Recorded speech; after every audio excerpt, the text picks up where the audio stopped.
guys, welcome back to my channel. It's your girl Alana here. Welcome back to 3 Degrees of Love Divination. So happy new year. Wow, we are in 2025 now. That's crazy. But survived another year. And looking forward to what 2025 will bring, this year. So today, what I wanted to talk about, other than welcoming in 2025, I'm filming this on the 2nd. And why I kind of wanted to do this video today, well, other than the fact that I said I wanted to talk about Melissa Witherspoon's work, The Lonely Dreamer Tarot. If you remember briefly, I did talk about this deck in my end of year tarot tag that I did simulcasting with Brittany of Cosmic Lunar Soul and Priscilla of Priscilla's Tarot Corner. And we were talking about decks that, this particular part, we were talking about decks that we wish we had spent more time with, over the course of the year. And for me, that was the Lonely Dreamer Tarot. And so, of course, right after pretty much I did that, I pulled it out and I've been working with it ever since. So I spent the last couple of weeks, I would say, working with the Lonely Dreamer Tarot. And then decided, because I hadn't worked with since I've had it. It's been sitting in my collection, and this is my first time sort of pulling it out, and that's working with the Oracle Dior, and this is another one of Melissa Witherspoon's creations, and I have been loving it from what I already knew I would, because I found myself having a very profound connection to the artwork of the French painter Hotline Redon, and that was actually because of Melissa, from the very first edition of this deck that she had launched on Kickstarter, I immediately fell in love. And so this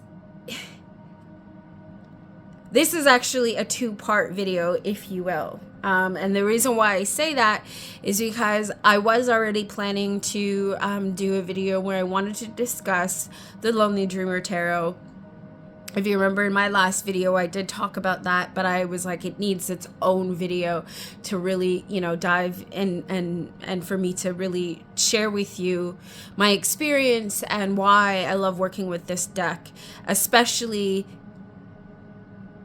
when I am combining the likes of therapy and the work that I do in therapy along with these decks. And the thing is, these decks, why I feel, besides the fact that it's, the artwork and my connection, it's very Carl Jung psychology based type deck, right? And so, and even if you understand or know the history of the French painter Hotline Redon, it was his form of art therapy. This is how he worked out, the stuff in his head, through the artwork, and his paintings.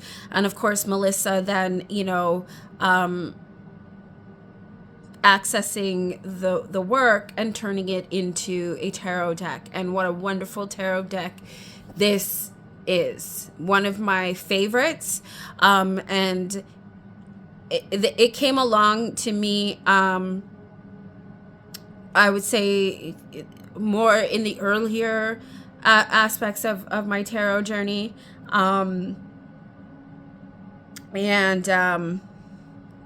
And I've loved it ever since. So now the reason why I say that this is a 2-part video is because the other aspect of this is the connection, what sort of connected me to this deck.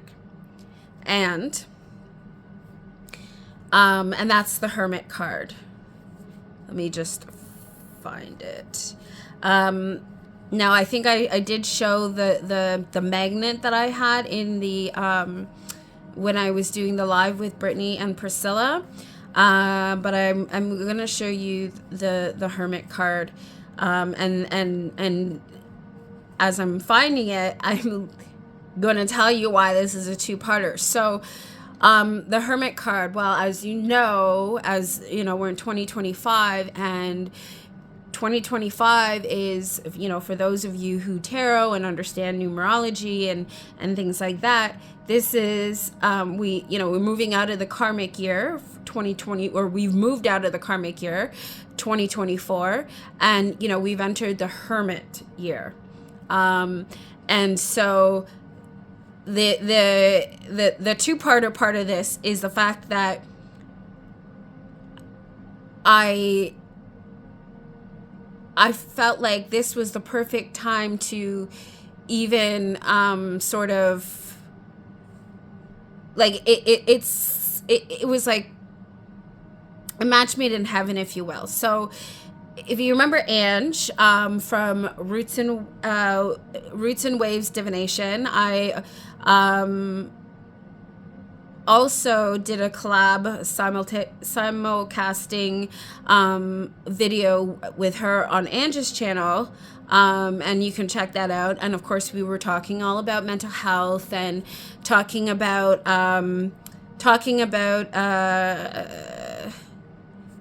the beloved Drea Bloom and her resources and the connectivity to therapy and, using tarot, for introspection and all of that. So, and then Ange just did on, technically yesterday for me, but for you, based on whenever you're going to see this video, where is the Hermit card?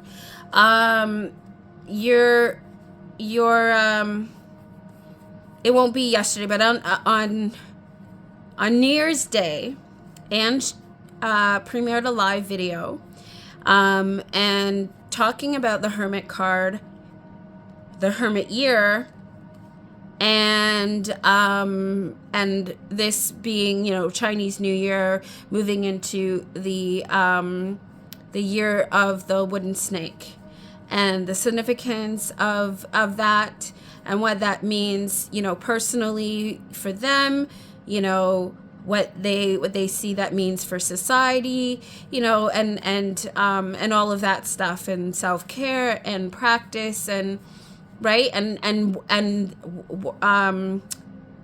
the benefit of or why the Hermit card is so significant to each of them. Now for me, are you serious? Why can't I find the Hermit card? Oh, here it is. Okay. So for me, the Hermit card is significant because it is my birth card, as a Virgo, is represented by the Hermit, and so the connection to this Hermit card for me is, and how this is the card that sold me on this deck, the Lonely Dreamer, and ever since, It is hands down my favorite Hermit card across all decks. I would say, mainly because, not to say other decks, and I have, other decks and that I absolutely love, but nothing has moved me and has drew me in as much as this particular Hermit. I don't know why. I just know that this is my card, and feel it very strongly across the board. And so, would I consider the Lonely Dreamer to be a soul deck? Yeah, I would say so. But anyways, so to me, the significance about this card is the fact that, well, of course, we have this orb, this glow that, and at first, I remember when I first saw this card, a few years back, when this was on Kickstarter, it looked to me like the person who there's no distinct gender, but it looks like they're holding the orb. Now that I'm looking at it actually, and I'm talking to you about it, it looks like it's just there. And this person is either their eyes are closed or they're focused on this glow. And for me, I feel like, at least when I first viewed this card, I saw the light as being something that represented, yes, going within, the introspection, really, really connecting with the light within. And it's the light that illuminates from the inside out that, to me, seems to give off this sort of glow to everything else that's around it, including the person. And to me, the background is darker. Well, at least maybe not so much in this light, but or the light of my my stand here. But when I first I saw this card, to me it looked like the light in the middle was illuminating what's around it.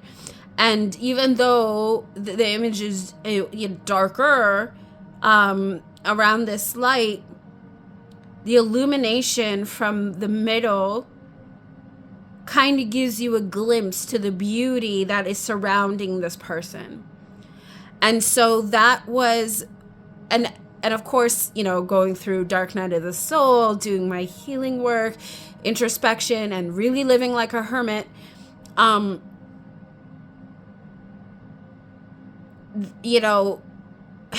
here's the next thing that is very significant for me with this card, the number 9. And it was just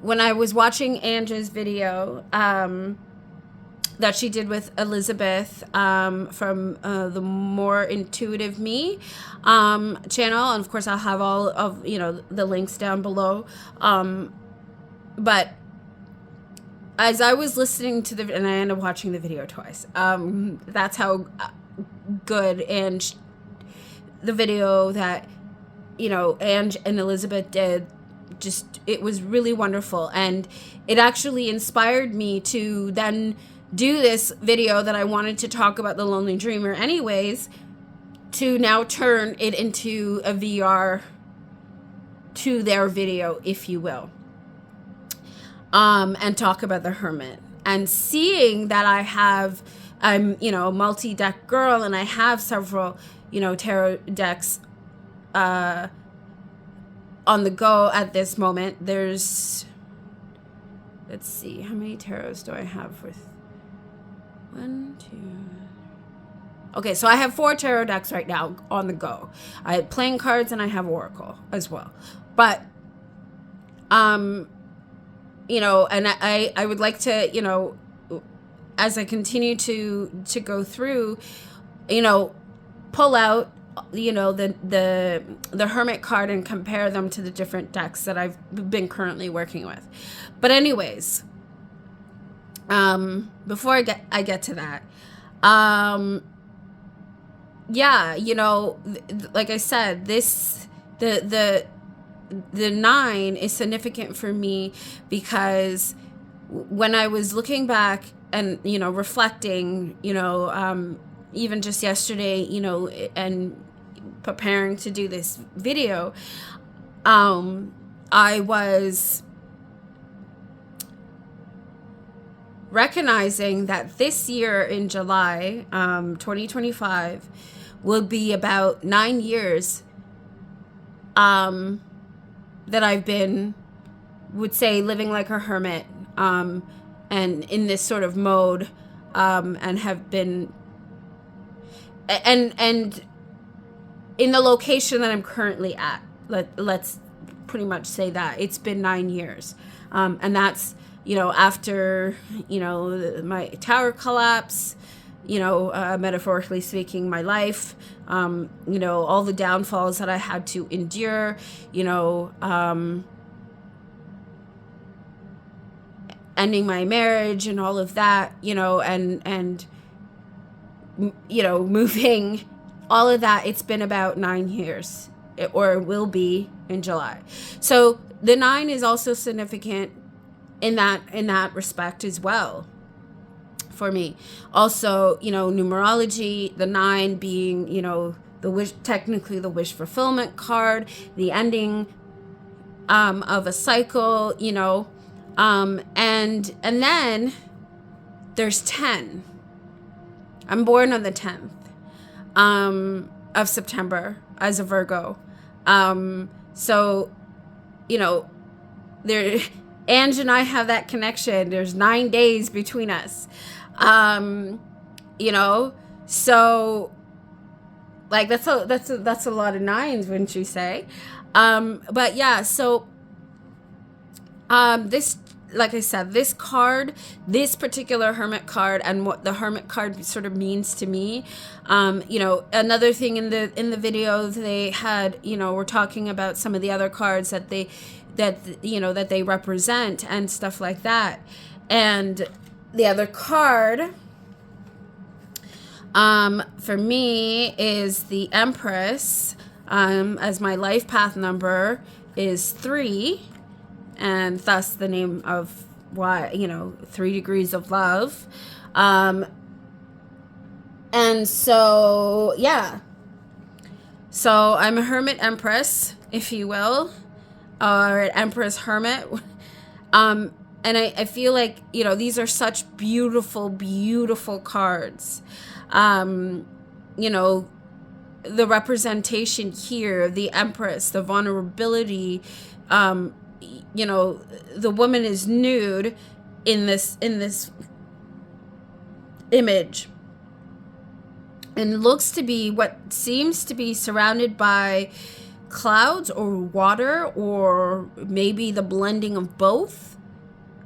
And to me, that really speaks to, you know, that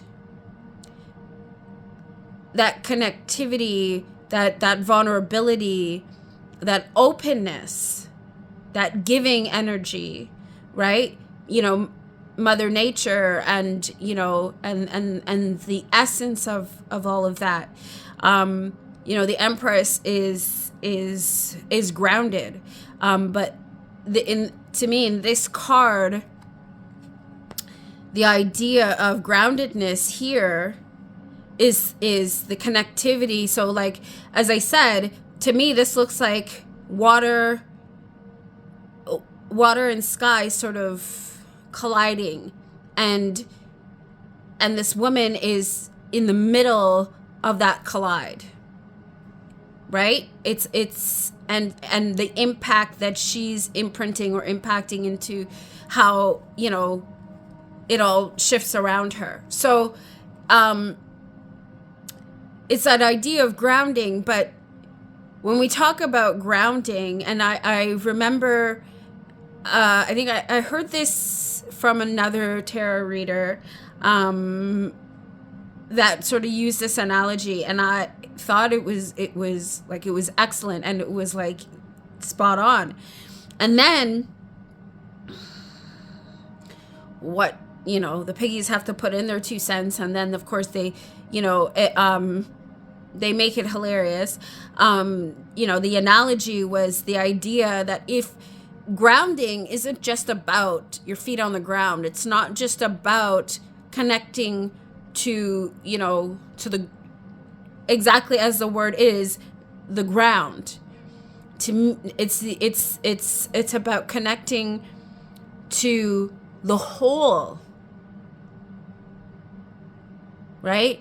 And so if you were to, and this is where I'm saying where my piggies have to put in their 2 cents, is the fact that when I picture the idea of grounding, and if you're only really focusing on the grounding, like the feet on the ground part per se, then you're like, you're kind of like that, like that, the blow up car salesman, they're just flapping in the wind. When you're, to me, the true essence of grounding is like a rod that is connecting to the entire whole. So you're connecting to the ground, but you're also connecting to the higher realm. It's being firmly planted, and not just your feet on the ground, but mentally speaking, right? That that mind, connecting that mind with the wholeness, with the oneness, right? And having that understanding that you're part of a larger whole, right? So it's not just the practicality of things, but it's about the awareness, too. And so it's, so that was something that really spoke to me in the sense of, when we speak about grounding, what that really looks like. It's not just about feet on the ground. It's about the whole, you being centered in the presence of Earth, right? So it's about being in that middle, having that middle ground of, yes, my feet are on the ground, but I'm connected to the larger whole. I'm connected to the air. I'm connected to everything, right? And so that is what the Empress card here in this deck sort of, I feel signifies for me. And so what a powerhouse to have these 2 cards together, and really, understanding the connectivity and purpose, and I feel like that's where tarot for me sort of comes into this. It's helped to give me that better understanding of self, that that opportunity to dive deeper, beyond what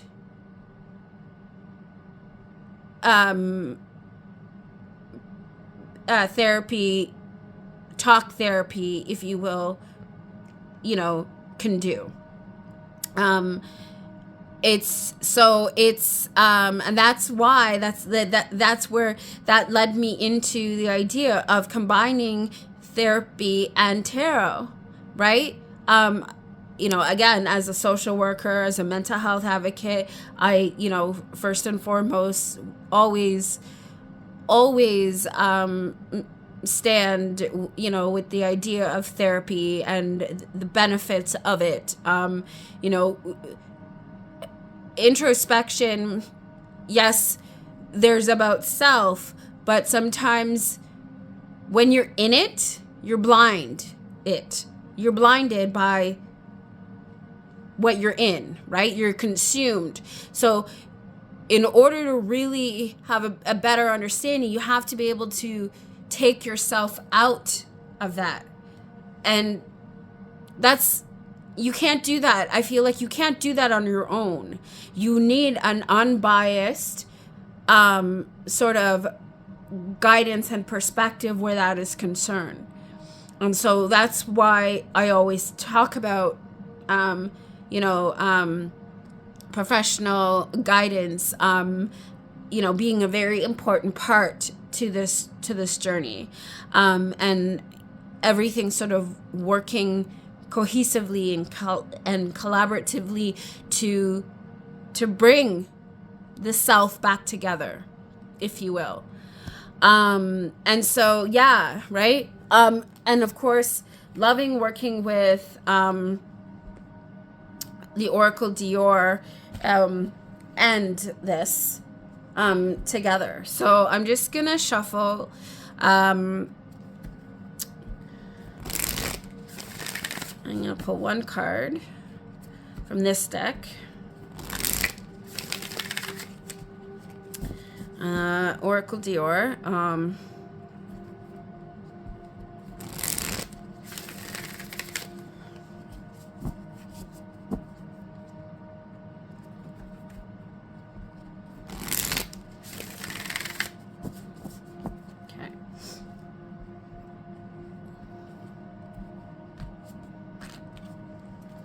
One card. These.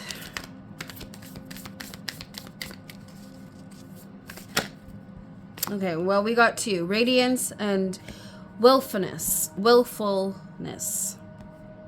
Okay.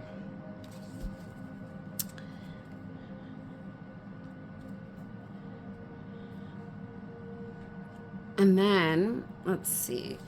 So...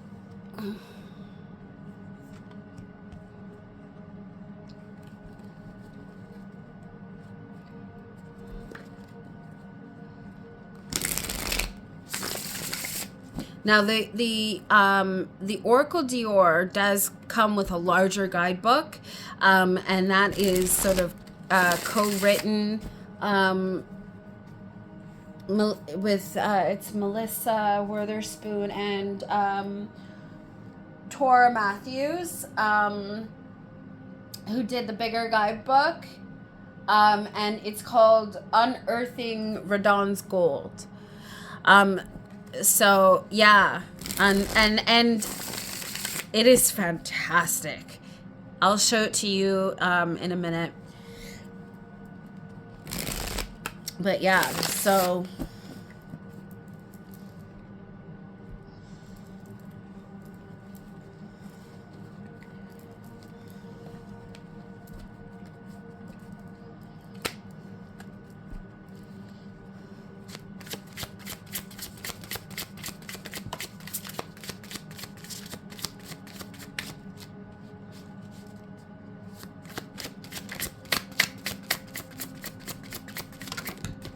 okay. So, security, Six of Cups, and the Ace of Wands.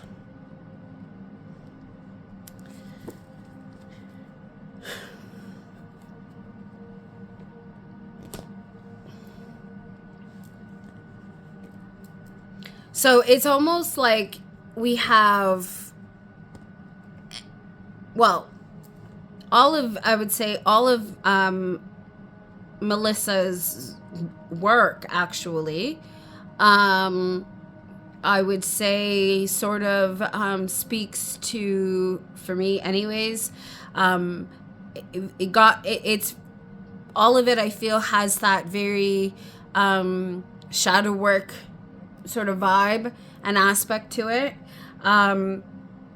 It's very abstract, but also but abstract in the sense because we are also using a painter's artwork, right? And then she took it to adapt it into a tarot, right? But like still it brings up a lot of food for thought, and especially knowing who Odilon Rodin was. He was that kind of person who, again, that's what his work was about, right? So anyways, we have radiance and we have willfulness. So I'm just going to read those.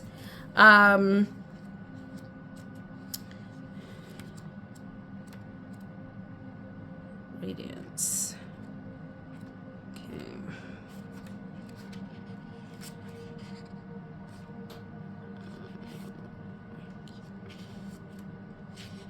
Okay, radiance. A radiant and charismatic person, unconditional love, compassion, self-confidence, inner power, a seeker of truth, and campaigner for peace, equality, and social welfare. Shadow struggles with self-love. In this card, we behold Mary as a fully embodied woman, a guiding light, a vessel of compassion and love, but also of power and truth. Mary's heart is open and her word is yes. She is an embodiment of unconditional love and can assist us with issues of self-love, forgiveness, sadness, and self-empowerment. When you receive this card, Mary is with you. Allow yourself to be filled with light, with compassion, with self-love, and with confidence. When our heart is open, we can radiate and shine upon others. Now is the time to receive, to forgive, to love, and to transform.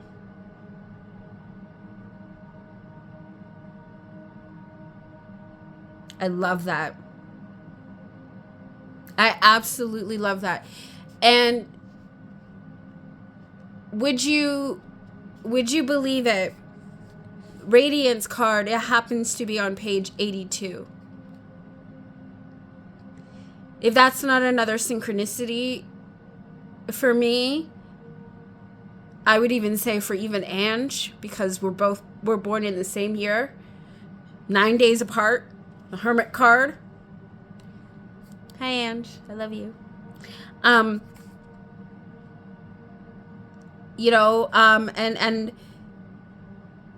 me feeling that connectivity to Mother Mary and what she represented and all of that. I'm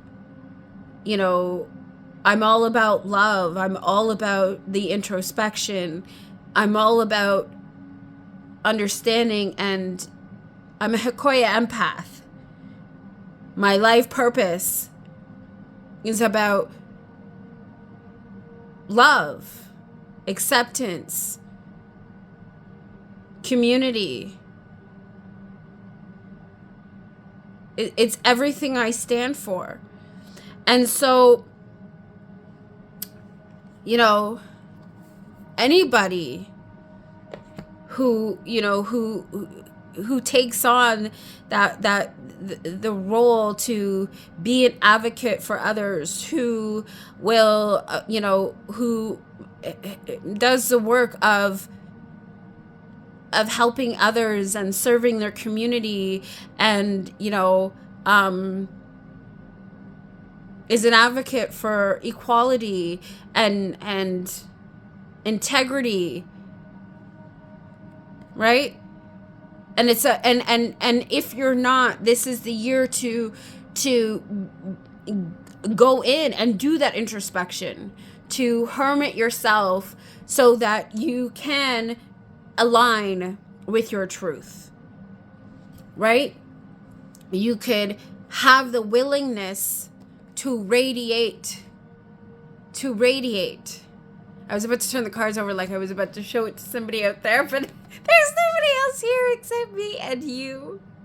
Well, the camera, technically me talking to you on my camera. But anyways, so yeah. But, right? The willfulness. I'm going to read that one. Yeah, okay. Let's see. Actually, you know what? Let me pull out the bigger guidebook for this one, and then that way I can show you. So here's the Oracle Dior. This is the bigger guidebook, the Unearthing Redon's Gold. And so they do go into the deep dive to really explain the art, and stuff like that, and why they chose it for that card. So, willfulness. Let me find that one. Okay, let's go to, and you can see how extensive this book is. Right? Like, we go the Haunted Mind. We have, this is table of contents. We have Redon's Femme Fatales, the explorations of self, the Jung's key archetypes, the Dark Night, Heart Matters, Pathways of the Imagination, and the Expanded Self. So this is really, really a definite shadow work deck. I'm not 100% sure at the time that right now that I'm filming this if you can still get the Oracle Dior, but of course in editing I will definitely look it up, and I will have links to Melissa Witherspoon's work. She goes by The Lonely Raven on Instagram, and I believe on Etsy as well. And so, yeah, so willfulness, and that was I was supposed to look that up. Oopsies. Willfulness is 60. Okay. Okay. So, willfulness, defiance, a strong will, bending the universe in your favor, struggle against oppression, shadow, stubbornness, acting against authority, deviance, defiance, refusal to accept the status quo or see all the facts, inviting disapproval, a need to review the situation and consider whose interests are being served. Against a pitch black background, a woman peers over her shoulder, her gaze captivating, seductive, and menacing. This is the iconic femme fatale, the mysterious woman who uses her charms to bend others to her will. Her impossibly twisted neck articulates the strength of her resolve, her ability to defy convention and to act according to her own interests. Redon's coquettish noir perversity is a reworking of The Prostitute, which features in the first plate of the 1888 version of Gustave Flaubert's The Temptation of St. Anthony. Detail pictured opposite.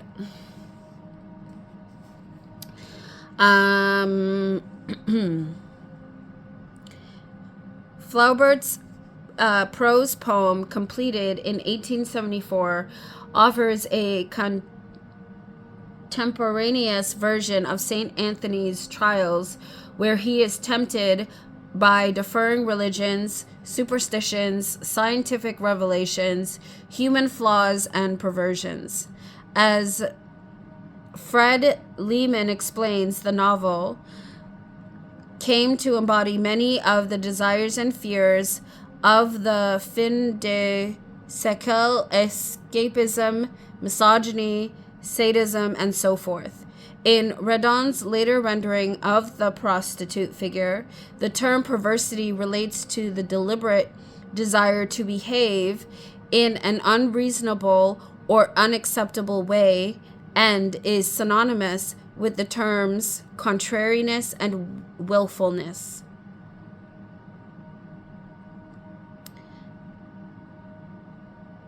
As with many of Verdon's noirs, the eye, as a window to the inner self, is foregrounded.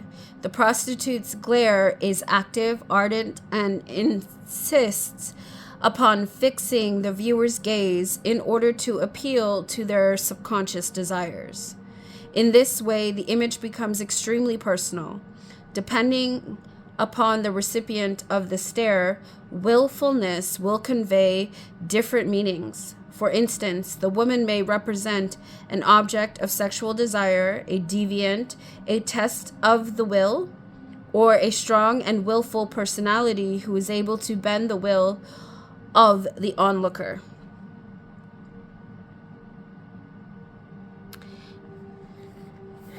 All right, and then we have, in Oracle Dior, willfulness recognizes the experiences of those people labeled perverse or willful for not submitting to the dictates of a given social order. Being willful has often been deemed a negative trait and has historically been attributed to young women who want to live their lives according to their own wishes, without regard to reason, and certainly not in accordance with rules imposed upon them by society. In her book, Willful Subjects, Sarah Ahmed describes willfulness in relation to women who are perceived as resisting norms and refusing what is accepted. She illustrates its negative application, particularly to women for whom to be identified as willful is to become a problem. However, Ahmed also points out that willfulness involves persistence in the face of having been brought down, a quality that describes the activities of the Union des Femmes formed in Paris in 1871, who demanded gender equality, wage equality, right of divorce for women, and right to secular and professional education for girls. According to the English novelist George Eliot, the alias of Mary Ann Evans, such demonstration of will is not free or spontaneous, but a quality one has as part of a morally felt landscape. From this perspective, willfulness describes a strength of resilience which inevitably emerges in the face of perceived injustice and immorality despite the consequences. Now, there's also a passage for in a reading, but I'm not gonna, you know what? Never mind. I am gonna read it. In a reading, when this card emerges, it is time to consider where willfulness comes up in your life and to whom it is attributed. Ancient teachings tells us that the center of will is contained within the solar plexus and exists as a storehouse of energy, which can be harnessed, trained, and directed. When exercising the will, consider whether you are being willing or willful. Are you accepting or unaccepting of a situation? Acting willfully can create pain and invite judgment or negative reactions from others. If you are acting willfully or experiencing the willfulness of another person, consider whether actions are taken in the interest of the self or for the benefit of others. Ask yourself Is there a better way that I may guide my energy towards the outcome I seek?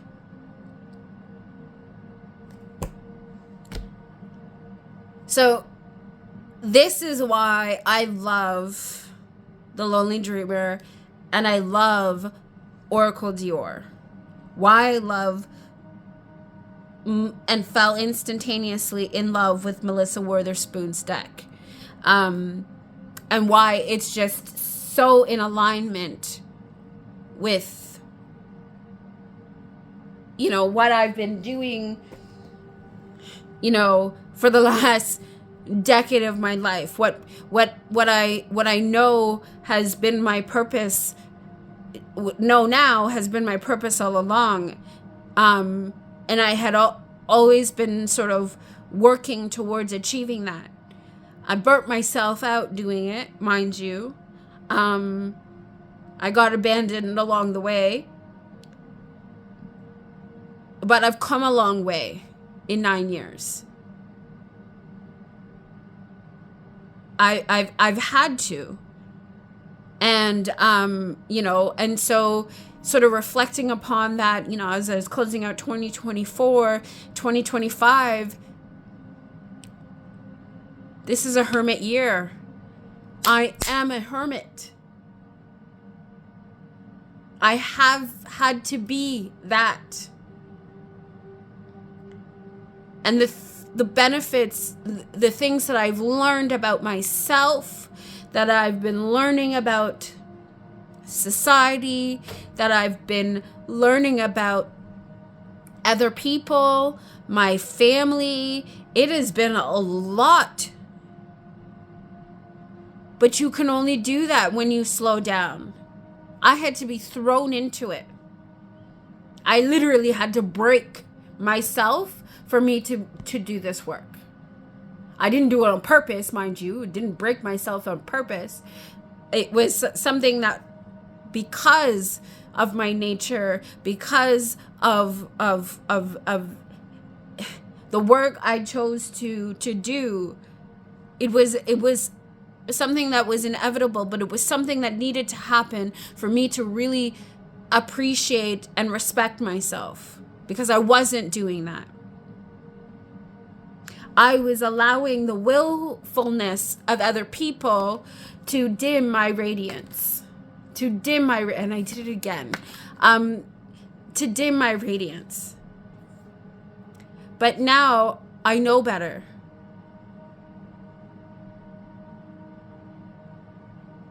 And I have that knowledge now, and that willingness to share with others so that we all can grow. We all can do better. I'm sharing myself with you for the betterment of the whole.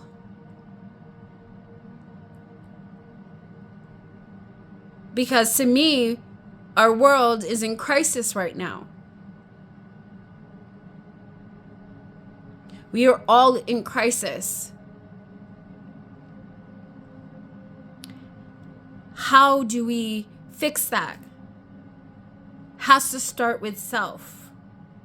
And so yeah, you know, anyway, let me just do quick flip through, and then we'll get into, I'll do both of them, actually. I'll do together. And of course, these are not in order by any means, because I am still working with it. So here we go. And I'll probably do this one to music. And then, yeah, so.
Where's that Empress card again?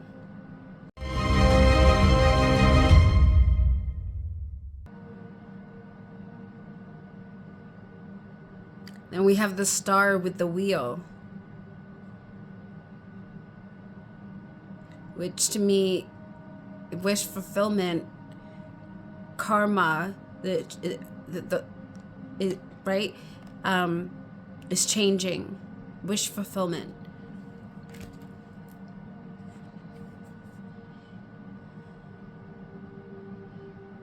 And I remember there was always this controversy about the spider, because there are people who can't stand the image of a spider, and I know this will probably throw a lot of people off because, you know, or with the spider, and it's this particular spider in I think that's even in the tarot deck as well. But yeah. As much as I'm not really fond of spiders myself, images of spiders don't really scare me so much. So it was never an issue for me in that sense, and hasn't. But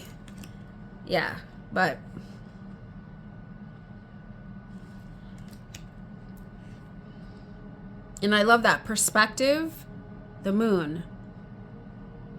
What's hidden, what you cannot see. And oftentimes it's the perspective of others because we're blinded by our own perspectives.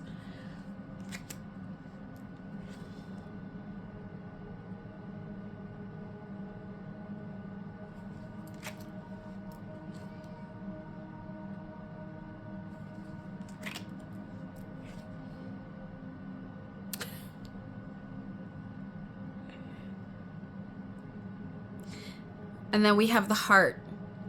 We have the Hermit.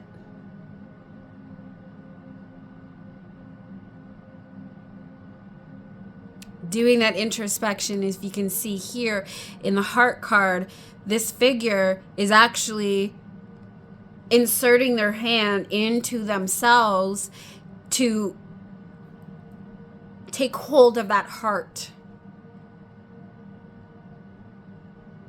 So to me, that really speaks to the idea of introspection, really getting into the heart of the matter. There.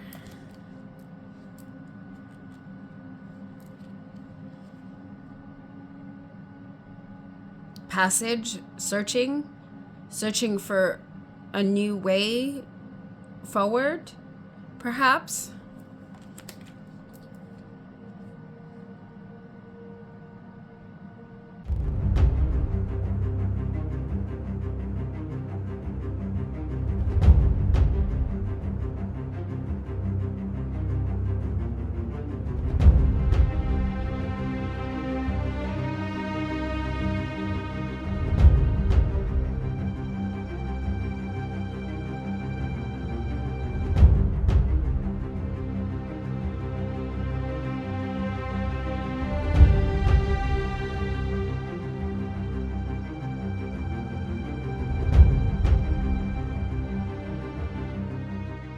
Becoming with the Ten of Cups.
I should mention, so the deck that I'm flipping through, the tarot deck I'm flipping through is the 3rd edition of the Lonely Dreamer, which is the latest edition of that deck.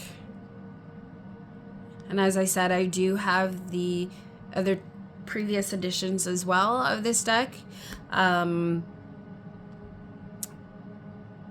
Yeah, so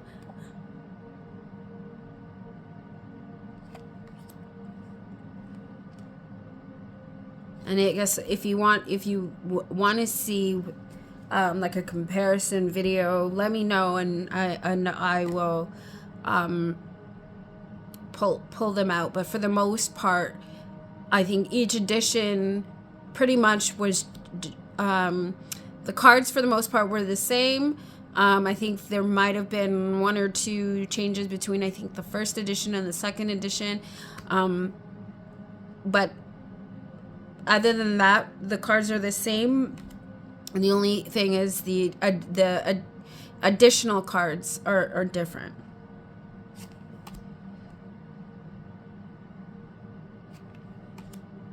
And if not different, like there's more or newer ones. So yeah.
And the this deck, the Lonely Dreamer, is a linen cardstock.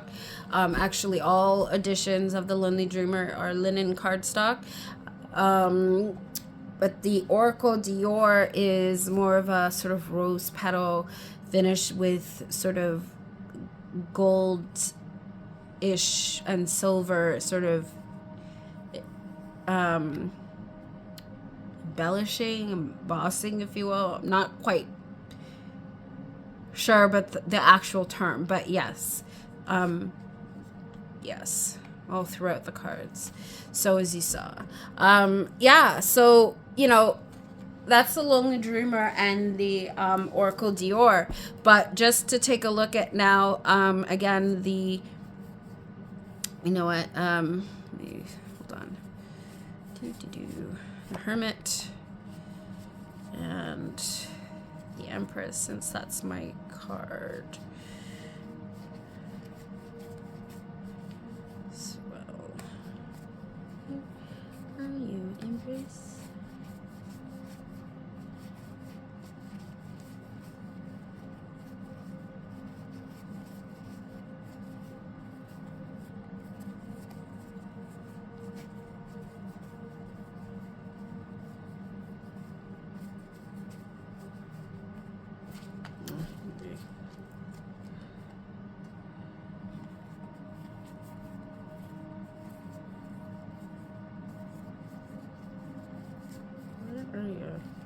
Oh, there you are. There we go. Okay. So, I haven't put away the Nightmare Before Christmas just yet, tarot. So I'm going to pull out the Empress from that one, and we'll take a look at them. And the Hermit. So...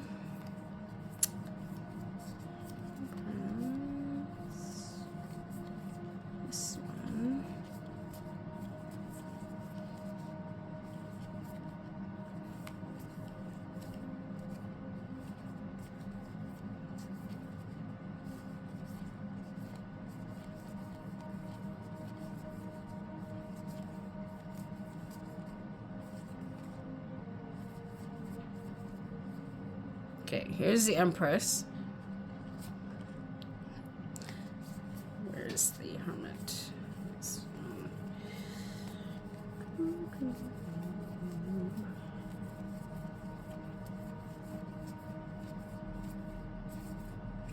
Okay, here's the Hermit. Okay.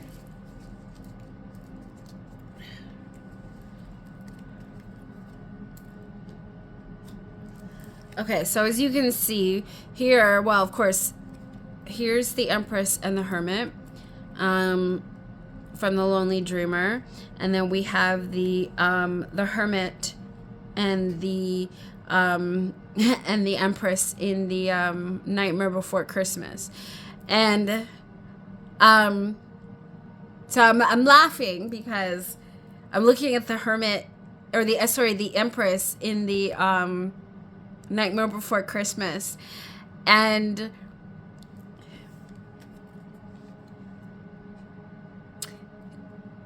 because I spend a lot of time at home, I do wear glasses. I feel like this Empress sort of reflects what I look what I can look like when I'm in my own house and by myself, like with the glasses, and I don't care because I'm not going anywhere. Yeah. So much, a very different Empress there. Right? This one, she's all one with the earth. This one's just a hot mess. Yes, both exist within me. Oh my god. Okay, so that is right. Okay, and then the Hermit. You know, yeah, we have a very sort of ethereal, sort of shamanistic looking Hermit here, if you will, and then we just have that weirdo Hermit, like, who's there? What are you doing? What are you doing in my house? Okay, so that's, yeah. Now I also have the Dark Reflections tarot here that I've been working with and very much enjoying. So here, let's see here. We've got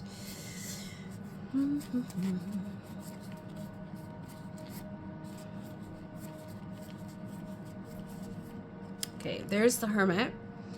And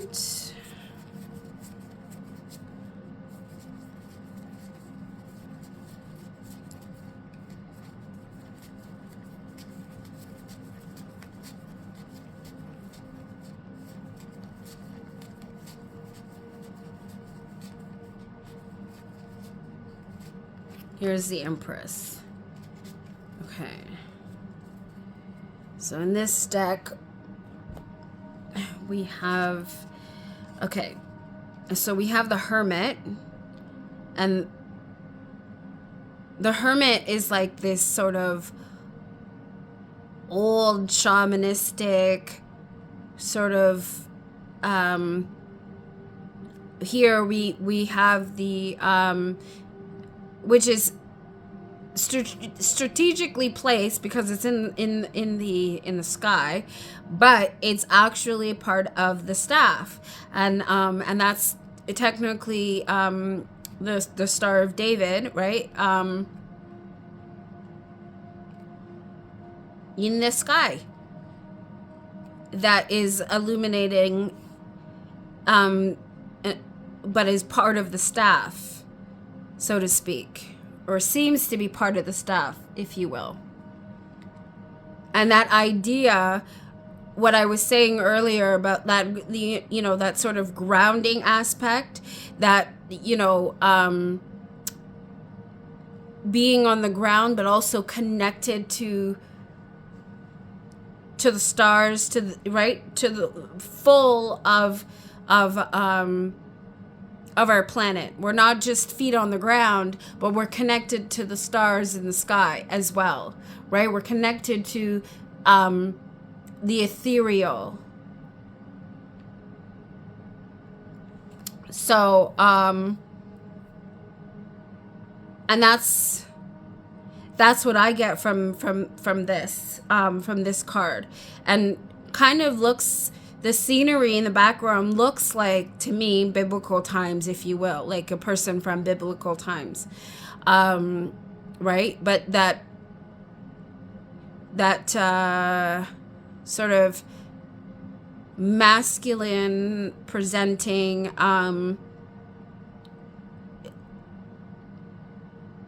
higher knowledge, if you will.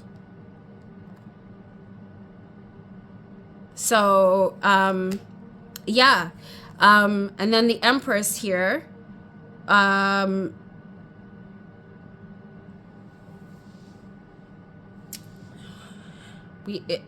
more of a darker figure. This one is the Empress, very grounded, but you know, is covered up, is mysterious, if you will, has that sort of mysterious aspect to self. Yeah. So that is the Hermit and the Empress in the Dark Reflections tarot. And then the last tarot that I wanted to compare it to and briefly talk about that I've been working with is the Literary Tarot. So let me find the Empress here and show you that. And so yeah, and as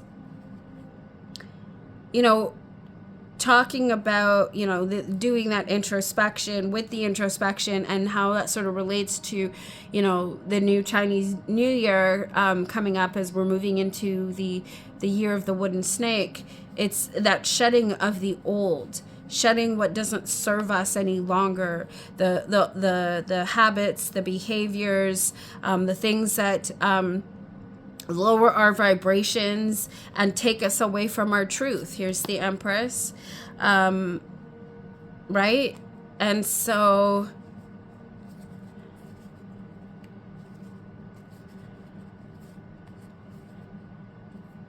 really seeing things and putting things into perspective. Yeah.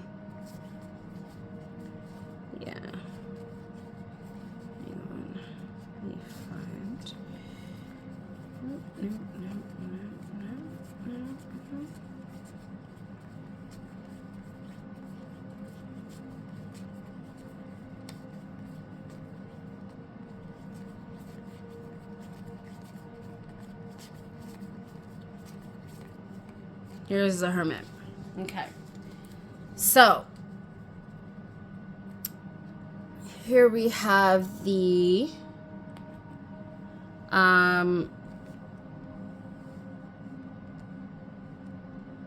and here we have this Empress, and well, she's riding a horse, she's in her glory, she is like, you know, like the card from the Oracle Dior, the Radiance, kind of sort of reminds me of this card here, this Empress, right? We have, and both of them have the same sort of embossing. This one is more of a silvery in the Oracle Dior, whereas we have gold, right?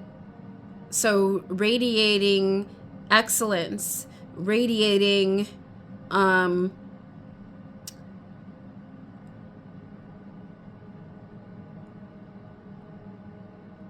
I want to say royalty, if you will, because, and the only reason why I'm saying that is because of the embossing, right? The gold and the silver, the tangible things, it has value, right? The Empress is valuable.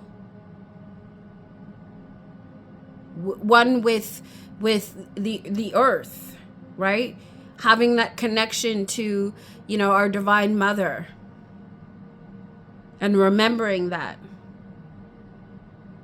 and holding space for that, honoring that.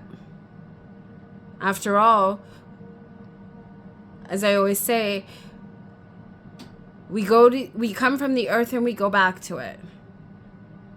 We are part of this earth. So just as much as we value our planet, our environment, we have to be valuing ourselves as well. We have to value ourselves and the selves of others, because we are all a part of this. So, yes. And the Hermit here. And this Hermit looks worse for wear, but it also is giving off. So if you notice on the feet here, it kind of gives off, and this is one of the things that Melissa Witherspoon is known for, and even in her, she has a Lenormand deck. I'm trying to remember the name of the Lenormand. Is it Aurum? ARUM, I think. Lenormand. I have that deck too, and it's absolutely beautiful. And she does talk about the origins of creating that deck, and how it's inspired by the Japanese. It's a Japanese art form when it comes to their pottery. So as things break, you infuse it and put it back together with gold. And so it's that concept that when we go through our traumatic moments in life and we have scars, you know, the healing work that we do and that we engage in becomes that gold that we weave into ourselves as we heal ourselves and make ourselves anew. And it's not even just the idea, the sense of repair, but we're making what was once broken stronger in its repair. And that's with the infusing of the gold. That's what that concept sort of represents, right? That Japanese art form. And so that's what, you know, the literary tarot reminds me of this, especially, you know, when we're looking at this character's feet and their hands, what looks like scars, but it's gold infused.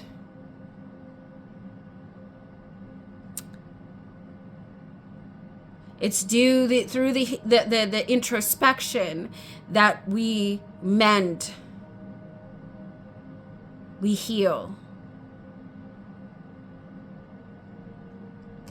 So yeah, you know, and those are the tarot decks. That's the Oracle Dior, the Lonely Dreamer Tarot. You know, that's my VR response to the Hermit and the Chinese New Year, wooden snake video response to Ange and Elizabeth on Ange's channel of Roots and Waves, and Elizabeth of the Intuitive Me, the More Intuitive Me. That's her channel name. I like I said, I will have all of that linked down below. I hope that you enjoyed this video, and if you haven't seen the Angie's video, please definitely go check that out. Like I said, I watched it twice. I absolutely loved it.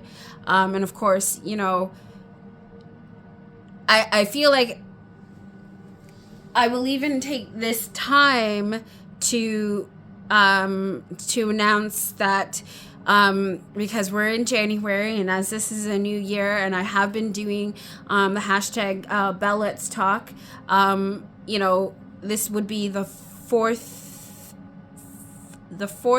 year that I've been doing it. And so of course it's going to be a collab video that will premiere on Bell Let's Talk Day, which this year is January 22nd, which is Wednesday, January the 22nd.